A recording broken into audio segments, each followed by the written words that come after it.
Assalamualaikum warahmatullahi wabarakatuh.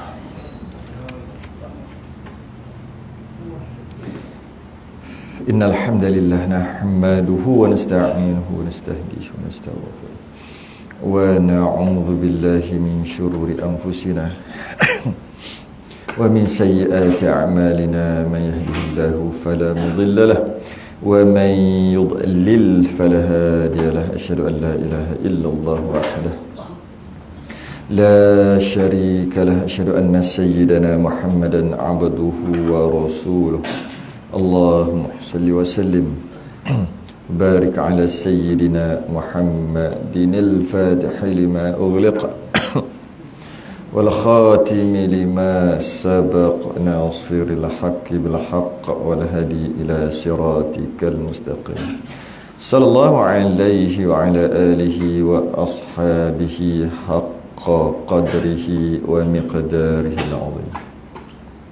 Allahumma nawwir bil kitabi basari wa atliq bihi lisani shrah bihi sadri wasta'mil bihi jasadi bihawlik wa quwwatika fa innahu la hawla wa la quwwata illa bik. Subhanaka la ilma lana illa ma 'allamtana innaka antal alimul hakim. Wa la hawla wa la quwwata illa billahil 'aliyyil 'azim.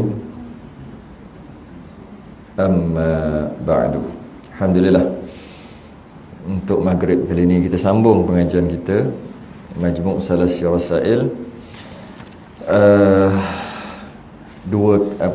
Waktu subuh ada, sambung maghrib. Gitulah. Subuh sambung maghrib.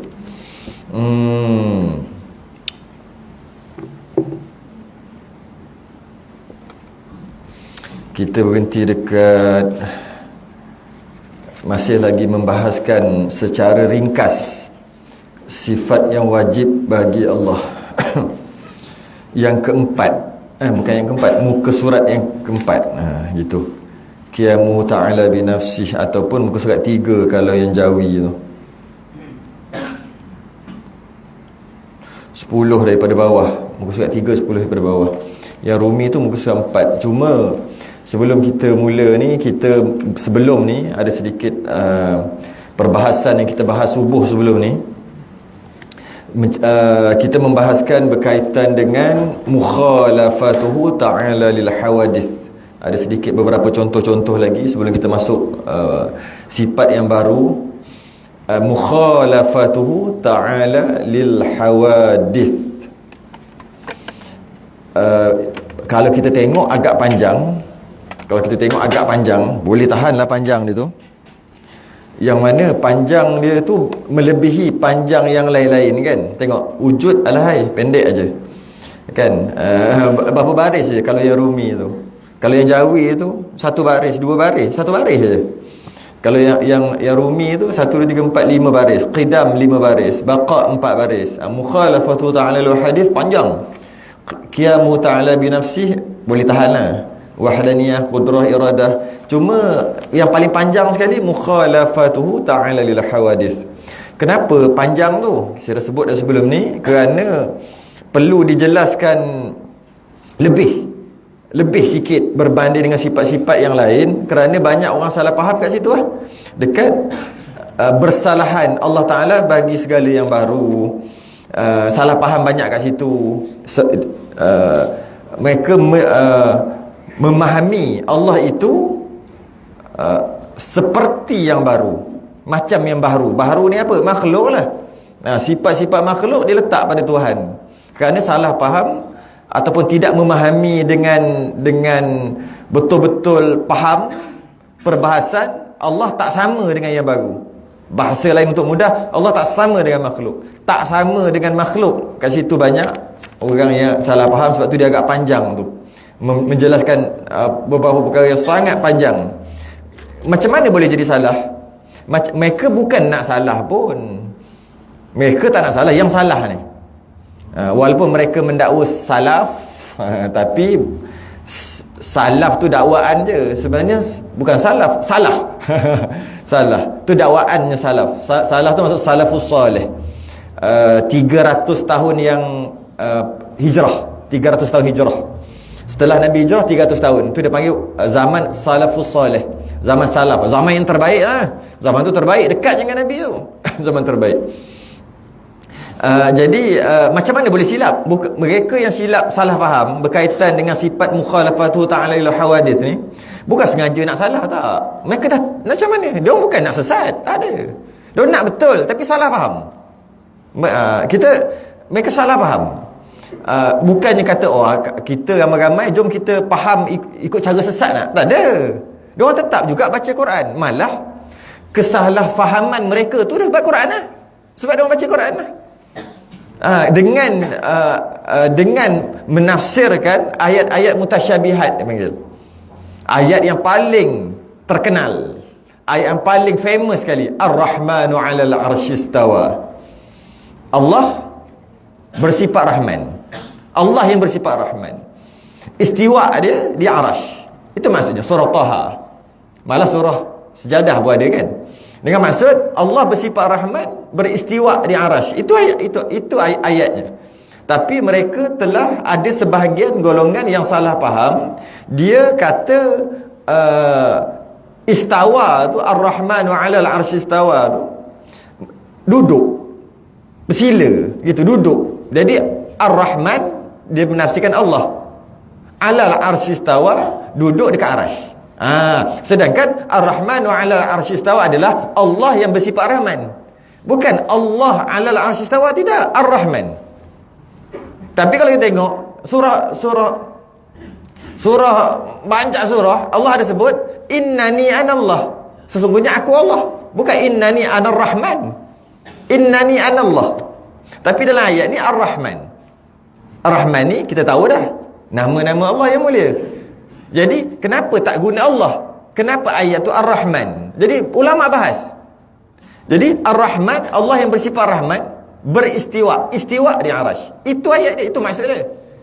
Tapi kita, sebahagian orang salah faham, dia terus terjemahkan Allah duduk ke arash. Sebab istiwa tu bila cek kamus maknanya duduk. Sebenarnya kalau cek kamus juga bukan maksud duduk, dia ada berbelas makna istawa. Salah satunya duduk. Tapi kenapa ambil dalam berbelas-belas makna kan? Kadang-kadang bahasa Melayu pun ada kan, satu perkataan banyak makna kan, satu perkataan banyak makna. Bahasa Arab lagi lah, satu perkataan banyak makna. Dan antara makna istiwa adalah duduk. Bila ayat Quran mengata Ar-Rahmanu 'alal 'arsy istawa, yang ambil makna duduk tu kenapa? Bila nak mensabitkan pada Allah, kenapa tak ambil yang belah-belah yang lain-lain lagi? Kat situ. Situ problemnya, salah ambil makna. Malah istawa juga maknanya jangan duduk. Istawa ada makna duduk dan ada istawa makna jangan duduk. Ada. Masih bila? Istawa yang jangan duduk dengan maksud jangan duduk. Bergantung kepada kita nak cerita pasal apa ni. Masih bila? Masa dulu, ingat tak? 2 tahun lepas sebelum PKP. Imam selalu sebut apa? Istawa tadilu. Istawa tu istawa. Istawu maksudnya apa? Jangan duduk ada ke duduk? Istawu pakai duduk. Tak, bila kata istawu pakai rapat. Bahasa panggil apa? Senang diri ya. Senang diri ya. Apa? Standby. Jadi makna istawa jangan duduk. Dan makna istawa juga duduk. Ada banyak lagi. Cuma kenapa ambil duduk? Kat situ salah, antara yang salah faham. Jadi ada golongan yang dia kata Allah kata dia duduk. Dia duduk. Sedangkan Allah tak kata dia duduk. Sedangkan Allah tak kata duduk. Allah kata istawa. Kita yang kata duduk. Kita yang menterjemahkan duduk. Quran dah kata. Dalam Quran kata duduk. Mana ada? Duduk tu bahasa Melayu. Dalam Quran bahasa Arab. Istawa tu duduk lah. Kau yang terjemah gitu. Quran istawa. Kenapa terjemah duduk? Jadi nampak silap pahaman. Mereka mengatakan dalam Quran kata Allah itu duduk dekat arash, sedangkan duduk dekat arash tu bahasa Melayu. Bahasa Arabnya yang adanya dalam Quran Ar-Rahmanu 'alal 'arsy istawa, itu ada. Jadi maknanya dia terjemahkan, lepas tu dia kata dalam Quran terjemahan dia tu. Itu kesilapannya. Dan ada juga mereka mendakwa ikut fahaman salafus soleh. Sedangkan para salafus soleh dia menolak dulu. Dia kata tak tahu erti yang sebenar. Istawa tu tak tahu. Tapi oleh kerana dia ayat Quran, beriman dengan ayat Quran. Mana boleh tak beriman dengan ayat Quran? Okey, dah beriman, istawa adalah kalamullah, ayat Quran. Okay. Makna tak tahu. Makna tak tahu. Kemudian bukan sahaja tak tahu, mensucikan Allah, bukan duduk kat situ. Itu maksud, itu salafus salih. Yang pertama, mereka mengatakan beriman dengan istawa. Kemudian Allah tak duduk macam manusia. Maksudnya Allah bukan maksud duduk. Maksud serah pada Allah. Dan dalam masa yang sama tanzih, menyucikan Allah.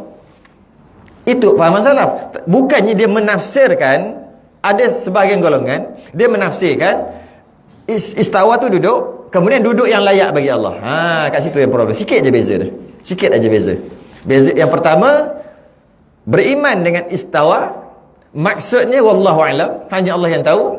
Tapi beriman dengan ayat tu, tapi bukan duduk. Itu fahaman salafus salih. Bukan duduk. Bukan duduk, maksud wallahu a'lam, beriman dengan ayat.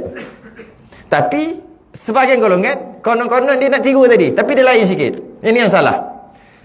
Istawa maksud duduk, beriman dengan ayat, dan tapi terjemahkan dulu. Istawa tu maksud duduk, tapi duduk yang layak bagi Allah. Nampak? Sikit je beza. Sikit je. Dia terjemah dulu duduk, lepas tu duduk yang layak.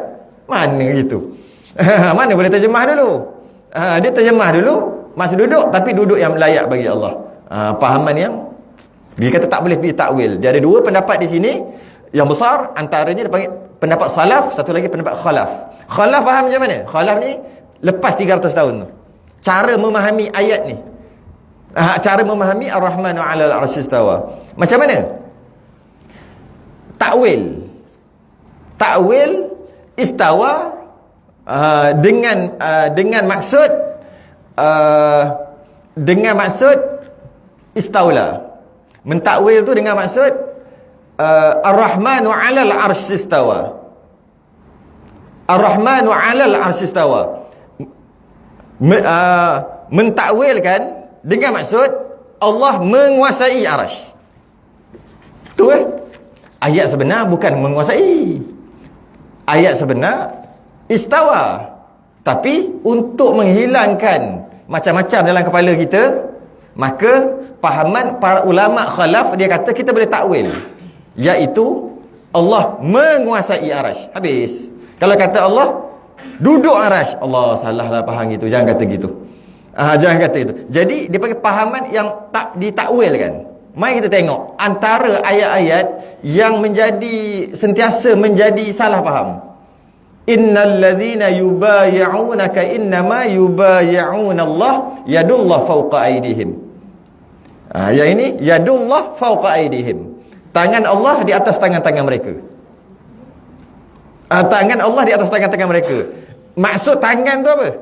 Maksud tangan ni, zaman salafus salih yang 300 tahun pertama, dia faham macam tadi juga. Teknik dia, cara faham gitu juga. Tak tahu erti sebenar, beriman dengan ayat sebab tu ayat Quran, tapi tak tahu erti sebenar, serah pada Allah, tapi sucikan Allah daripada serupa dengan makhluk. Bukan tangan. Nampak? Yadullah fawqa aydihim. Yadun tu tangan. Fawqa atas, aydihim tangan-tangan mereka. Zaman salafus salih, mereka memahamkan yang pertama beriman dengan ayat sebab tu ayat Quran.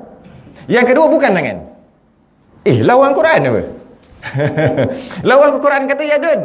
Quran kata yadun, Quran tak kata tangan. Habis yadun tu tangan lah. Kau yang cakap. Faham tak kat situ? Siapa suruh faham tu? Banyak lagi maksud tangan. Tangan. Kan? Korang semua ni dalam tangan aku lah. Kan? Tangan juga. Tengok-tengok tak ada pun kita duduk dalam tangan dia. Kita belik. Banyak tengok je. Belik-belik. Tak ada pun aku dalam ni. Bukan maksud aku tu.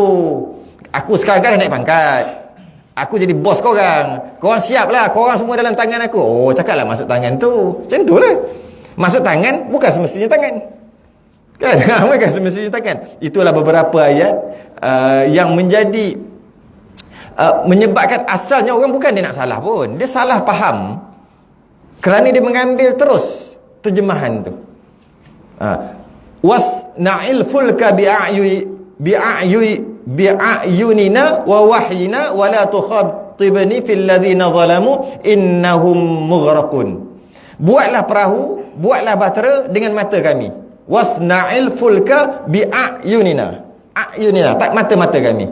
Wahai Nuh, buatlah perahu, buatlah bahtera dengan mata kami. Quran. Adakah mata tu mata? Bukan. Pertama sekali faham, beriman dengan ayat. Kemudian beriman dengan ayat, bukan mata. Bukan mata. Quran kata tapi bukan mata. Bukan mata, bukan mata. Habis itu apa? Tak serah pada Allah. Kalau kita payah nak faham gitu, itu salafus salih. Kita khalaf. Zaman sekarang faham khalaf. Macam mana? Mata tu agak-agak apa? Mata-mata. Tu mata-mata datang tu. Polis kan mata-mata. Jadi maksudnya pengawasan.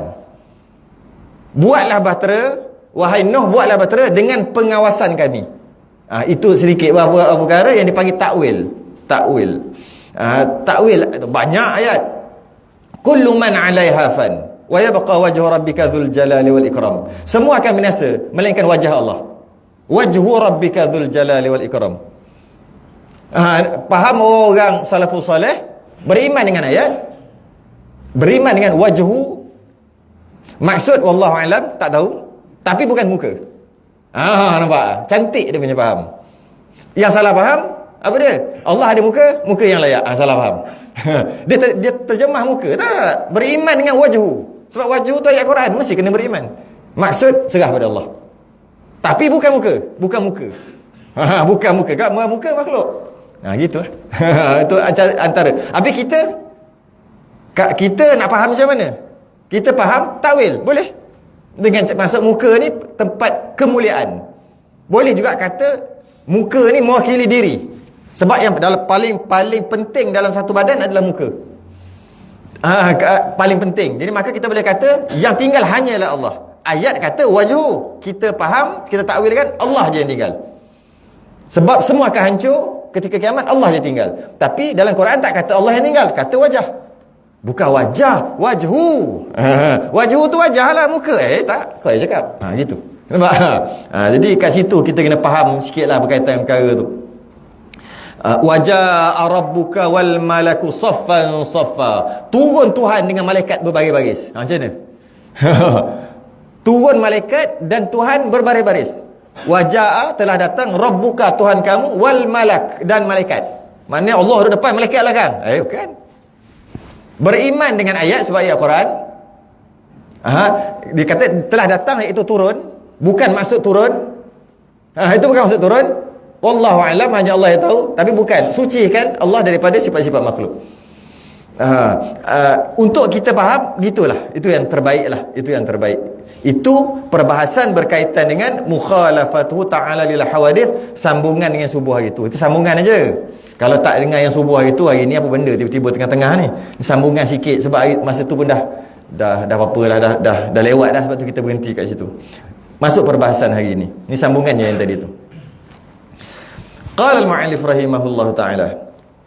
Yang keberapa ni? 1, 2, 3, 4, 5. Qiyamuhu ta'ala binafsih.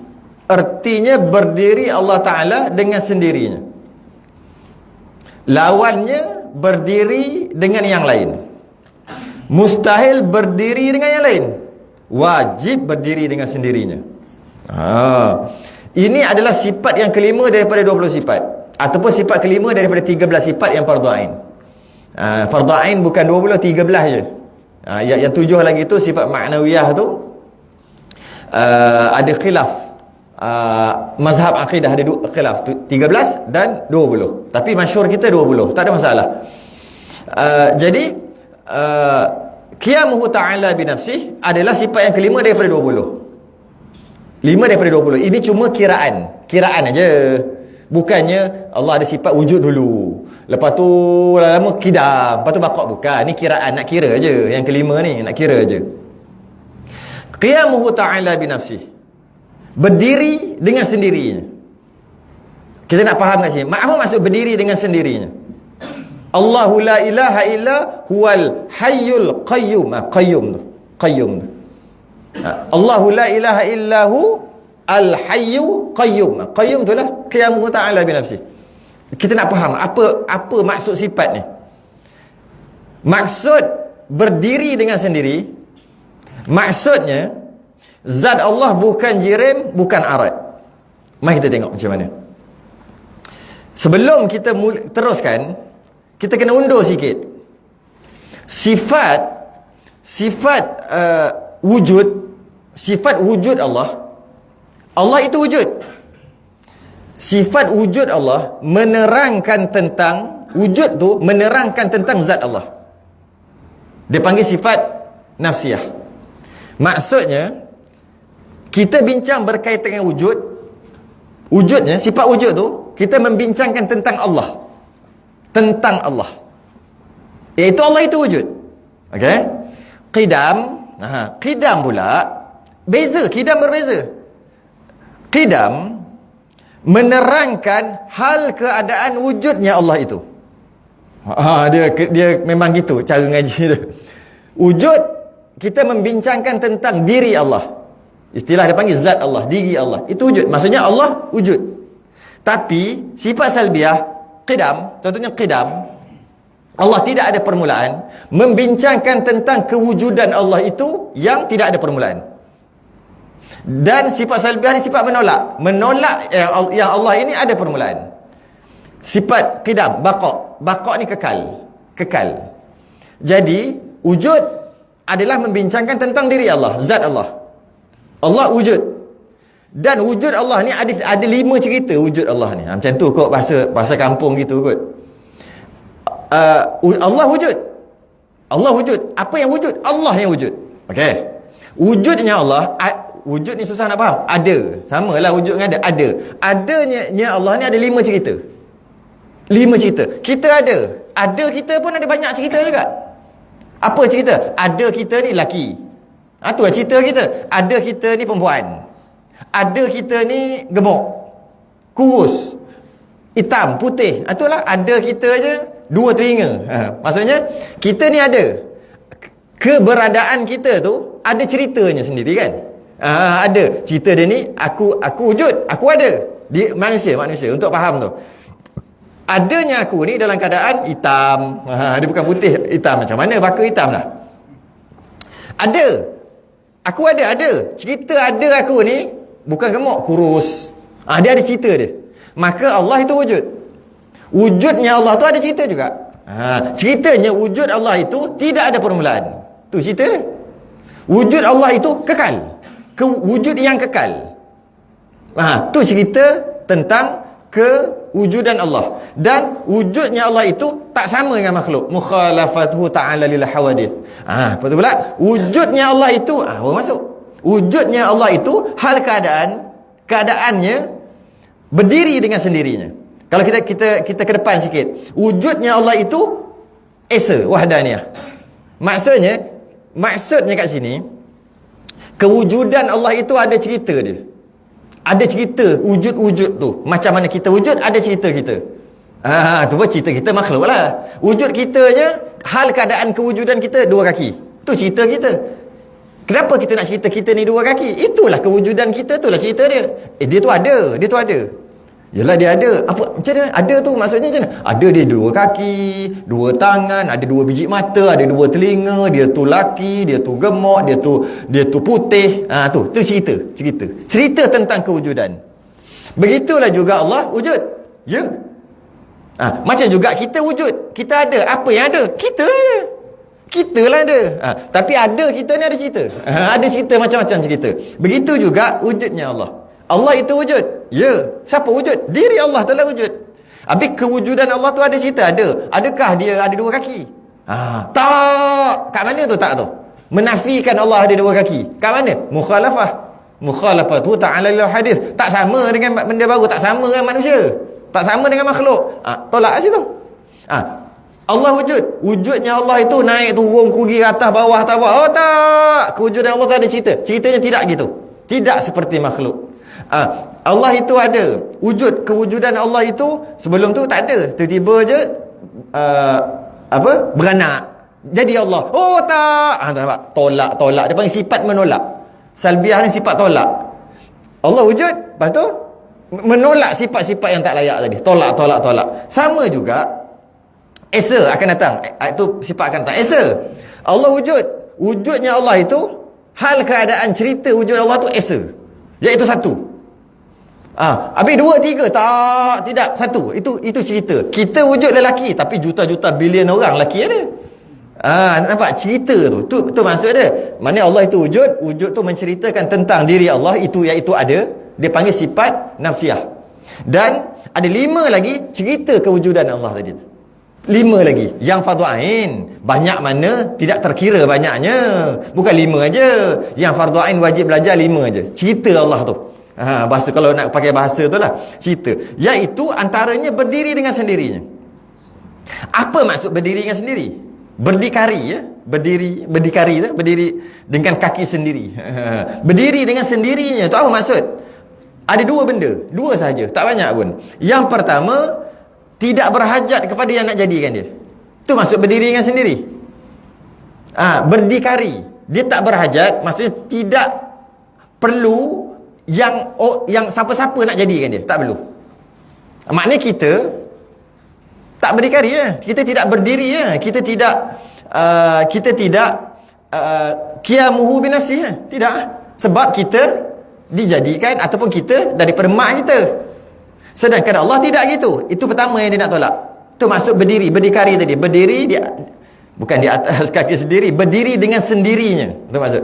Berdiri dengan sendirinya, pertama, tidak berhajat kepada yang menjadikan. Itu yang satu. Yang kedua, tidak memerlukan zat lain untuk bergantung. Kalau macam mana kita nak faham? Sifat qiyamuhu ta'ala binafsi ni nak tolak apa? Dia gini, Allah itu tidak memerlukan, tidak yang lain kena jadikan. Kita dah tahu. Qidam lah bahasanya. Qidam. Bukan daripada tak ada kepada ada. Tidak. Allah ada. Ada yang hakiki.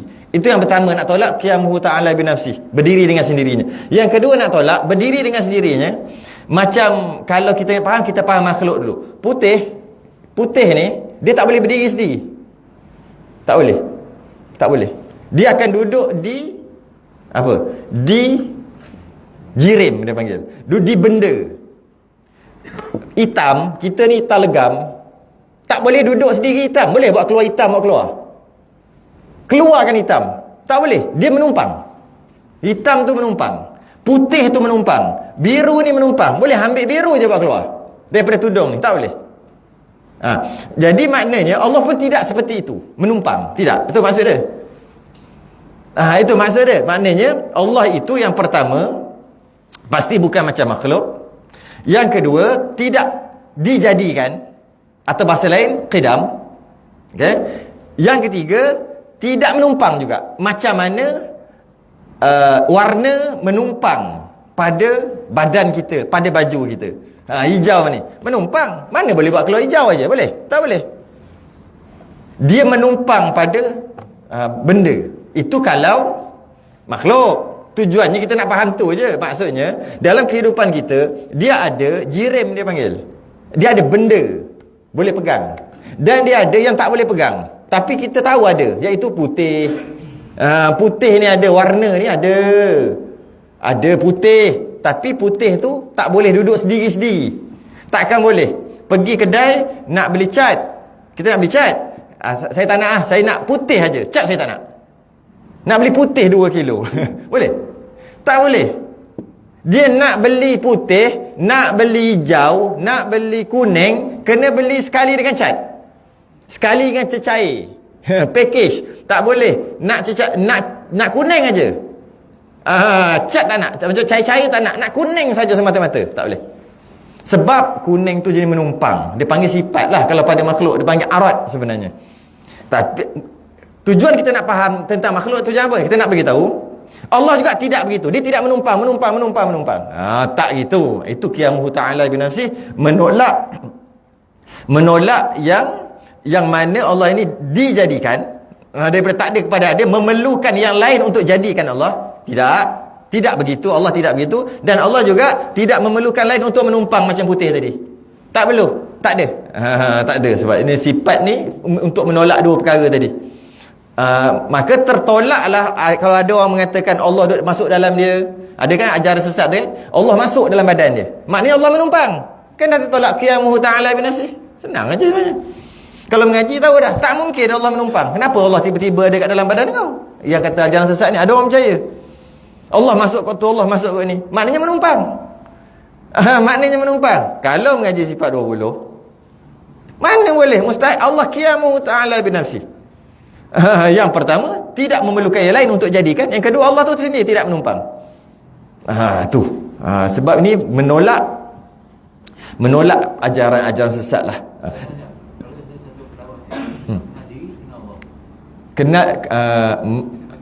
Man arafa nafsahu faqad arafa rabbahu. Itu dia punya ayat tu. Siapa yang kenal diri, maka dia kenal Allah. Sebenarnya perbahasan tu kita akan bahaskan, ataupun dah bahas ke belum? Berkaitan dengan kena kenal diri, maka kenal Allah. Tapi kalau kenal Allah, binasa diri. Kenal Allah, binasa diri balik. Itu maksudnya kita kenal diri kita. Dengan kita kenal diri kita, maka kita kenal Allah. Dengan maksud kita mengkaji diri kita ni. Semua kita mengkaji diri kita, maka kita, baru kita kenal Allah. Itu maksud dia. Maksudnya macam mana? Saya biasa bagi contoh, kalau kita perhatikan diri kita, kita boleh tahu adanya kuasa yang menjadikan. Bukan kita. Mesti ada. Kenapa rambut lebih cepat panjang berbanding dengan bulu kaki? Itulah maksudnya. Kenal diri, maka kenal Allah. Logiknya, rambut dan bulu kaki sama-sama rambut, sama-sama duduk atas kulit. Tapi rambut tumbuh cepat panjang. Bulu kaki kadang-kadang bertahun-tahun duduk panjang tu, sepayah nak panjang. Maknanya, logik akal kita kata, kalaulah rambut sama rambut, tapi dekat kepala dia cepat, dekat betih dia lambat, maknanya ada yang tentukan. Siapa suruh cepat, siapa suruh lambat, mesti ada. Dia tak boleh. Kalaulah tidak, dia akan serata. Rambut panjang, bulu betih pun panjang. Dia akan serata. Mesti ada yang tentukan. Mesti ada yang tentukan. Ini panjang cepat, ini panjang lambat. Mesti. Bila kita kata mesti gitu, siapa? Tu kata kenal diri tu. Mesti ada yang tentukan. Akhir sekali kembali pada Allah lah. Kita tengok kuku kita kerat dah, kita kerat dah panjang banyak dah. Mana datang kuku tu? Kalau kita korek kat bawah ni, tak ada kuku dalam ni. Cuba tak saya korek buat pembedahan, tak ada berkuku. Tapi kuku duk panjang, duk kerat panjang. Lagi pelik, kalau kita perhati, kenapa kuku tangan dua kali lebih cepat panjang daripada kuku kaki? Kadang-kadang kita kuku tangan dah panjang, kaki alamak tak boleh kerat lagi, lambat dia panjang. Sedangkan dua-dua kuku, dua-dua keluar ini. Mesti ada yang tentukan. Bila? Satu.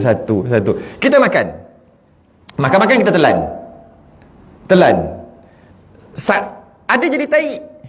Ada jadi zat lah. Kita ada jadi darah, jadi apa. Macam mana boleh tu? Macam mana boleh? Siapa yang tentukan ni? Mesti ada yang tentukan. Daripada makanan tu dia akan terbahagi. Kalau orang perempuan makan, dia akan terbahagi jadi susu yang berkhasiat, jadi tai, busuk. Macam mana boleh bisa? Sepatutnya kalau makan, dia akan jadi tai semua. Kenapa boleh bagi dua macam tu? Siapa yang tentukan yang ni jadi? Itu maksud dia. Kita perhati diri kita, maka kita kenal Allah dengan maksud ini mesti ada satu kuasa yang tentukan ikut kehendak dia. Dia nak. Itu maksudnya. Kalau tak ada, dia akan tumbuh sekata je. Semua sekata. Kuku sekata, rambut, semua bulu sekata, semua sekata. Tapi tak sekata. Tak sekata. Maka ada satu kuasa yang nak dia jadi gitu. Siapa? Sikit. Dan bukan nak saja. Maksudnya iradah nak tu. Siapa? Mesti yang buat ni, yang tentukan mesti berkuasa. Bukan sekadar dia nak, dia juga mesti berkuasa. Dia juga mesti satu. Itu maksud man arafa nafsahu faqad arafa rabbahu. Kenal diri, maka kenal Allah. Kita tengok anak sayang sangat sayang. Kita akan boleh relate dengan sayang, kasih sayang Allah pada kita. Sikit-sikit. Kenal diri, maka kenal Tuhan. Kita akan bahas tu. Cuma saya rasa dalam sifat yang lain. Memang ada dalam saya punya nota ni. Cuma tak masuk lagi bab tu. Kenal diri, maka kenal Tuhan. Kenal diri, baru boleh kenal Tuhan. Tapi itulah, bila dah kenal Tuhan, binasa diri. Tak ada diri dah. Bila dah kenal dah, tak ada diri dah. Habis tak ada, semua Allah. Pula situ, tu masuk ke tasawuf dah tu. Tu masuk ke tasawuf. Jadi qiyamuhu ta'ala binafsih, macam biasa. Macam mana kita nak relate qiyamuhu ta'ala binafsih ni? Kalau kita baca kat atas, artinya berdiri Allah Ta'ala dengan sendirinya. Lawannya berdiri dengan yang lain. Mustahil berdiri dengan yang lain. Mustahil Allah berdiri dengan yang lain. Wajib berdiri dengan sendirinya. Bermula dalil.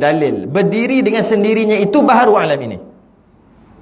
Kerana jikalau tiada berdiri dengan sendirinya, maka baharu ya. Maka Allah itu baru, dijadikan baru, daripada tak ada kepada ada.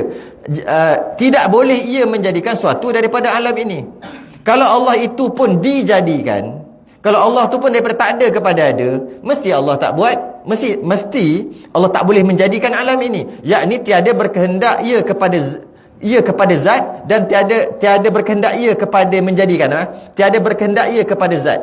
Maksud menumpanglah. Tidak. Kalau ada satu benda Allah menumpang, tidak kat situ. Tidak berkehendak ia kepada zat. Menumpang maksudnya. Dan tidak berkehendak ia kepada yang menjadikan. Iyalah. Tu awal-awal kita dah bahas qidam dah. Jadi kalau tengok relate kaitan tu, dalil Allah itu berdiri dengan sendirinya. Baharu alam ini. Maksudnya alam ni ada, menandakan Allah tu berdiri dengan sendiri. Kat mana relate dia tu? Tu dia kata kat sini. Kerana jikalau tiada berdiri dengan sendirinya, maka baharu ia. Macam mana kita nak faham? Semua bahasa lama. Macam saya biasa sebut dah berapa kali dah? 3-4 kali dah. Cara kita nak fikir tu, qiyamuhu ta'ala binafsih. Okey. Cara untuk faham, kita kena faham di sebaliknya. Kalaulah Allah tidak mempunyai sifat qiyamuhu ta'ala binafsih. Jikalau Allah tidak dapat berdiri dengan sendirinya. Maksud tak dapat berdiri dengan sendirinya, Allah terpaksa menumpang, ataupun yang lain kena jadikan Allah, bahawa Allah jadi. Jika gitu. Jika Allah tidak bersifat dengan sifat berdiri dengan sendirinya, maknanya Allah memerlukan yang lain. Yalah. Kalau tak ada yang lain nak menumpang macam mana? Maknanya Allah memerlukan yang lain. Kalau yang lain tak jadikan Allah, Allah tak ada. Maka jika Allah tidak mempunyai sifat berdiri dengan sendirinya, maknanya Allah berhajatlah. Allah memerlukan yang lain. Okey. Jika Allah memerlukan yang lain, maknanya lemahlah. Kita perlukan yang lain, kita lemah. Okey. Jika Allah lemah, maknanya lawan lemah tak kuasa. Betul lah? Tak berkuasa, lawannya lemah. Jika Allah Ta'ala tidak berkuasa, bila tak berkuasa, boleh buat alam ni? Tak boleh buat alam ni. Bila Allah tak boleh buat alam ni, maknanya alam ni tak ada. Apakah hukum alam ni tak ada? Mustahil. Senang yang saya dah ulang banyak kali. Hukum alam ni tak ada, mustahil. Sebab apa? Sebab kita lah alam. Ni alam ni ada. Mustahil alam tak ada, sebab dah ada dah ni. Hukum alam ni tidak ada adalah mustahil. Kerana alam ni dah ada pada pandangan kita. Nyata daripada adanya alam ini, tentulah Allah yang menciptanya. Nyata daripada Allah mencipta alam ni, tentulah Allah berkuasa dan tidak lemah. Bila berkuasa tidak lemah. Bila Allah Ta'ala berkuasa, tentulah dia tidak bersifat dengan sifat-sifat kekurangan. Bila Allah Ta'ala tidak bersifat dengan sifat-sifat kekurangan, tentulah Allah bersifat dengan sifat qiyamuhu ta'ala binafsih. Tu cara nak faham tu. Nak faham kaitan je. Kita mengaji lama dah buat ni. Allah itu berdiri dengan sendiri, dalilnya baharu alam ini. Lama dah. Cuma dia relate kaitan tu. Kaitannya kita nak dapat dengan cara kita fardu takdirkan. Kita kata jika Allah Ta'ala begitu, maka jika Allah Ta'ala tidak mempunyai sifat berdiri dengan sendirinya, Allah memerlukan yang lain, maknanya Allah berhajat. Bila Allah berhajat kepada yang lain, maknanya yang berhajat pasti lemah. Sebab dia memerlukan yang lain, mestilah dia lemah. Bila dia lemah, maknanya tak kuasa. Bila tak berkuasa nak buat alam macam mana? Bila tak buat alam, alam ni tak ada. Hukum alam ni tak ada, mustahil. Sebab alam ni dah ada. Maknanya bila alam ni ada, mesti Allah yang buat, Allah yang cipta. Kalau Allah tu mampu untuk mencipta alam ni, tentulah berkuasa, tak lemah. Bila Allah Ta'ala ni tak lemah, tentulah Allah tidak ada sifat-sifat kekurangan. Tak lemah kan? Tak adalah sifat-sifat kekurangan. Bila Allah tidak bersifat dengan sifat kekurangan, tentulah Allah berdiri dengan sendirinya. Tu cara kaitan. Cara kaitan dia tu. Satu lagi boleh tak? Sempat tak? Wahdaniyah. Sebab nak habiskan sifat salbiyah. Mari kita try tengok boleh habis ke tak boleh habis. Wahdaniyah. Wahdaniyah artinya esa. Lawannya dua, mustahil dua. Lawannya dua. Esa, lawannya dua. Bila kata Allah itu dua, mustahil dua. Wajib esanya. Bermula dalil esanya itu baharu alam ini. Baharu alam lagi. Macam mana nak relate? Dah terbayang-bayang dah jika maka tu. Settle lah. Itu je fardu ain sebenarnya. Ini cuma kita nak terangkan lebih lagi. Bermula dalil esanya baharu alam ini. Maknanya 20 sifat semua satu dalil baharu alam ini, ataupun alam ni ada. Alam ni telah dijadikan. Itu je dalil. Kaitan tadi macam tadi. Kaitan ni. Macam mana nak kait, nak relate di antara Allah itu esa. Okey, Allah itu esa. Satu. Apa dalil Allah itu esa? Ada alam. Kalau kita fikir sekali, tak boleh, tak ada connection kan? Ada connection. Allah itu satu ke dua ke tiga ke? Boleh je ada alam ni kan? Apa masalahnya kalau ada tiga, Allah ada tiga, Tuhan ada tiga? Boleh je jadi alam ni. Kita kalau fikir sekali gitu. Sebab tapi dalil yang dia bagi, Allah itu satu. Sebenarnya esa dengan satu tu ada beza. Kita ambil untuk mudah faham dulu. Allah itu satu. Dalilnya ada alam. Kat mana nak connect tu? Sebab kalau Allah tu ada tiga sekalipun, boleh je buat alam ni. Relate dia macam tadi juga. Jadi tak apa, kita baca. Bermula dalil esanya itu baharu alam ini. Apa maksud baharu alam ini? Macam biasalah, alam ni dah ada, alam ni dijadikan. Alam ni daripada tak ada kepada ada, kan? Itulah baru alam ni. Kerana jikalau tiada esa ia, jika Allah bukan satu, Allah 2, 3, 4, 5, okay? Niscaya tidak dapat orang akan suatu daripada alam ni. Ataupun bahasa lain, kalau Allah tu 2, 3, 4, takkan jadi alam ni. Kita cakap boleh, kita nak faham tu macam mana? Dia kata kalau Allah tu 2, 3, 4, 5, Tuhan ada 3, 4, 5, tak boleh jadi alam ni. Memang tak boleh jadi. Tak fikir, tak nazar, tak nampak. Dia kena fikir. Sebab tu buat tauhid ni kena renung. Dia tak macam pekah best belajar. Dia tak perlu renung, seronok. Banyak kaedah-kaedah. Tauhid dia kena fikir, renung. Kadang-kadang bertahun-tahun.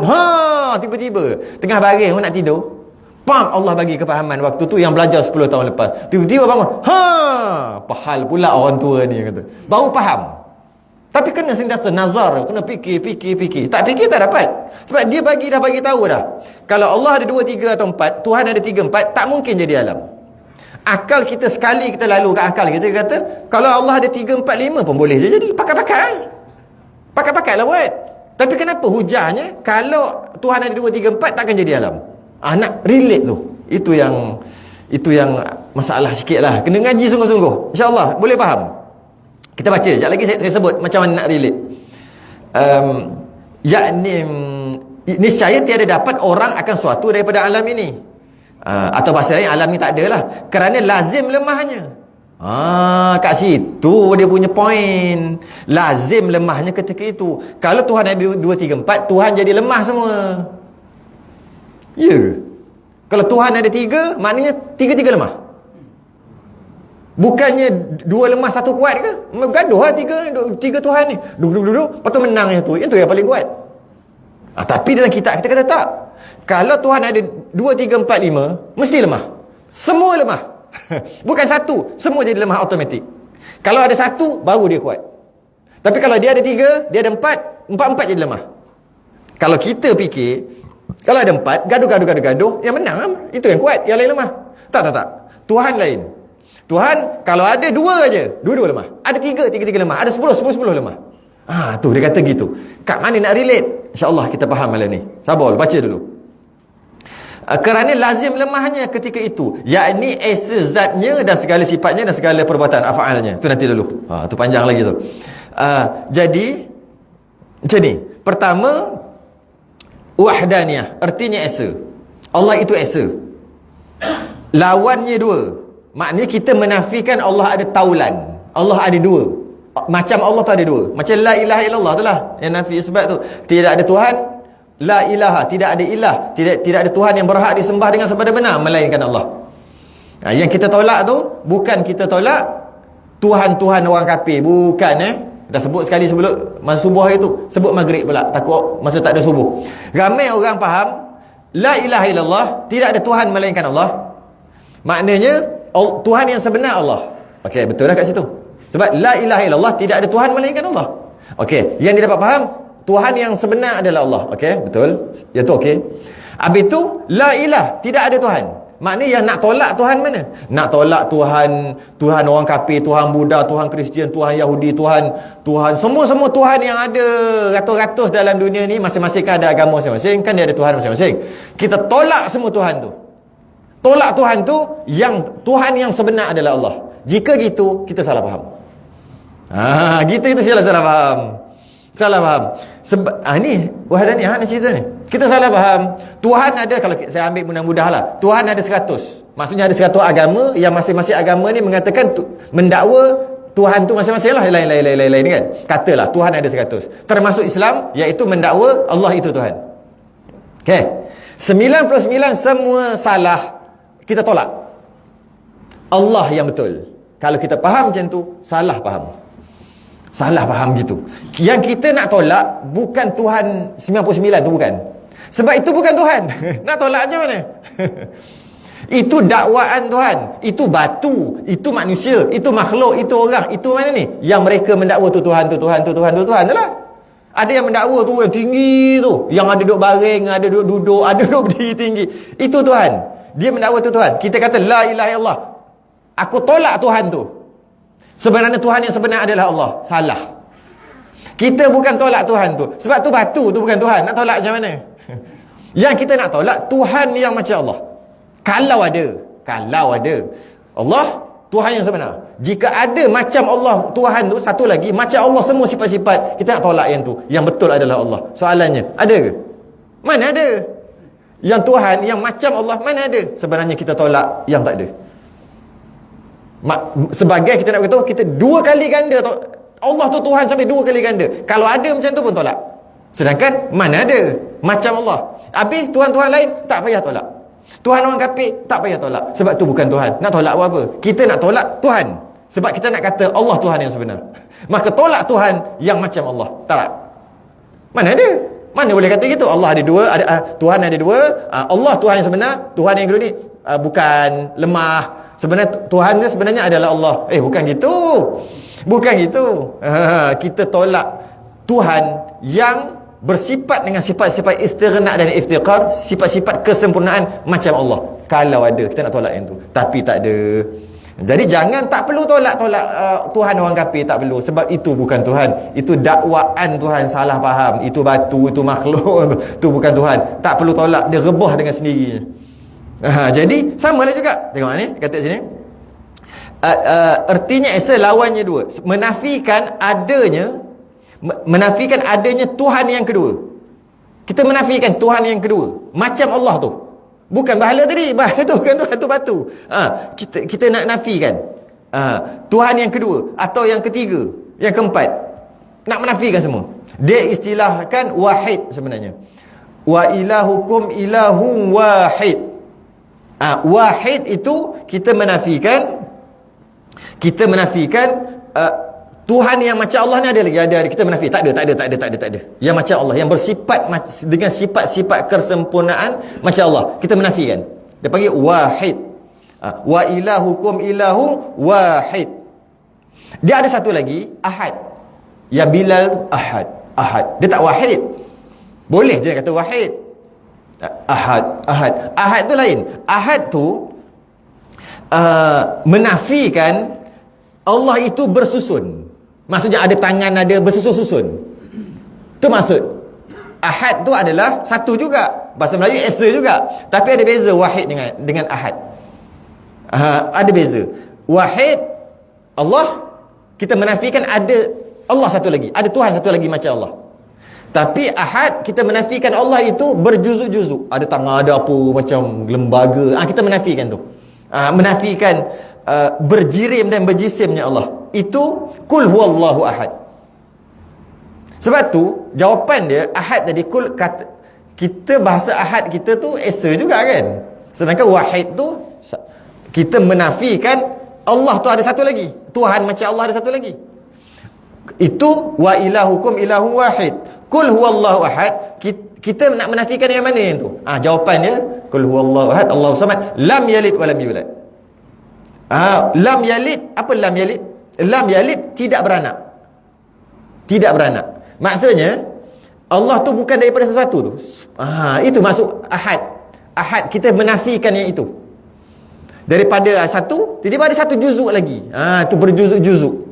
Sebab itu maksud lam yalid. Maksud lam yalid ni bukan beranak macam orang beranak. Itu memang orang takkan mengaku tu Tuhan. Kul huwallahu, katakan Allah itu esa. Allahus samad. Apa Allahus samad? Lam yalid, Allah tu tidak beranak dan tidak diperanakkan. Maksudnya kita nak kata Allah tu tak keluar kuang gitu, dan Allah juga tak beranak dan tidak diperanakkan. Itu semua orang dah tolak, tak payah fikir. Memang mana ada tiba-tiba kuang keluar gitu Tuhan. Bukan yang itu nak tolak. Itu memang tolak juga. Tapi itu memang dah jelas-jelas. Maksudnya Allah tu tidak daripada satu tapi jadi ni Allah. Daripada dia ada ni. Berjuzuk lah. Asal satu Allah terkeluar daripada tu.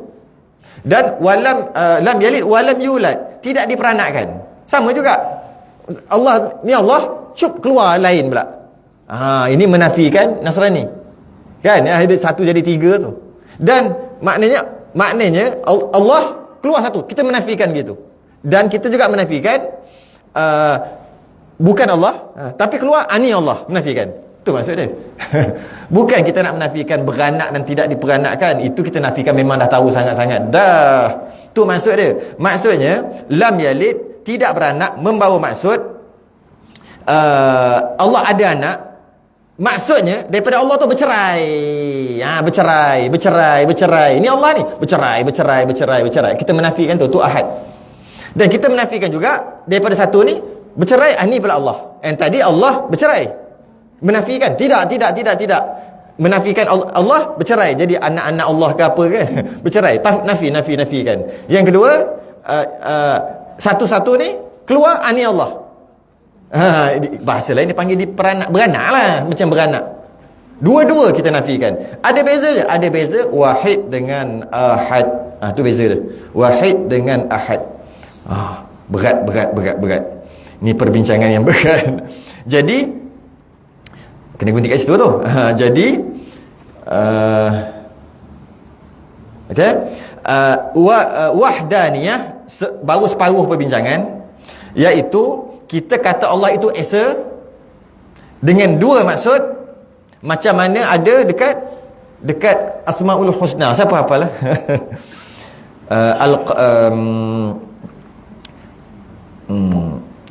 Al-Muhyil Mumitul Hayyul Qayyum kan?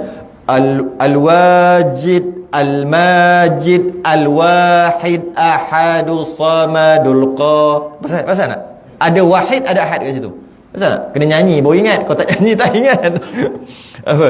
Al-Qawiyul Matin Al-Waliyul Hamid Al-Muhsil Mubdi'ul Mu'id Al-Muhyil Mumitul Hayyul Qayyum. Okay? Al-Wajid Al-Majid Al-Wahidu Ahadu. Wahidu Ahadu. Dua kan tu? Wahid dengan ahad. Kita duk menyanyi, kita tak pernah berhati. Wahid dengan ahad. Padahal wahid tu satu, ahad tu satu. Ada beza. Wahid kita menafikan Allah ada satu lagi. Wahid. Ahad, Allah tu tidak beranak, tidak bercerai banyak Allah ke apa ke, anak-anak Allah, dan Allah tu tidak daripada sesuatu prop jadi Allah, tidak juga. Tu beza dua tu. Sebab tu Bilal ketika kena letak batu besar atas dada dia, dia tak kata wahid, dia kata ahad. Dengan maksud Lata, Uzza, berhala-berhala tu kan bertangan berkeluar macam-macam kan. Macam-macam keluar di tangan berjuzuk-juzuk lah. Lepas tu dia ahad. Dia menafikan yang tu. Dia menafikan itu. Sebab orang musyrik pun dia kata Allah tu memang Tuhan juga. Tapi ada bawa macam-macam kat bawah tu kan. Kena sembah berhala ni, dia lah akan bawa pergi ke Allah.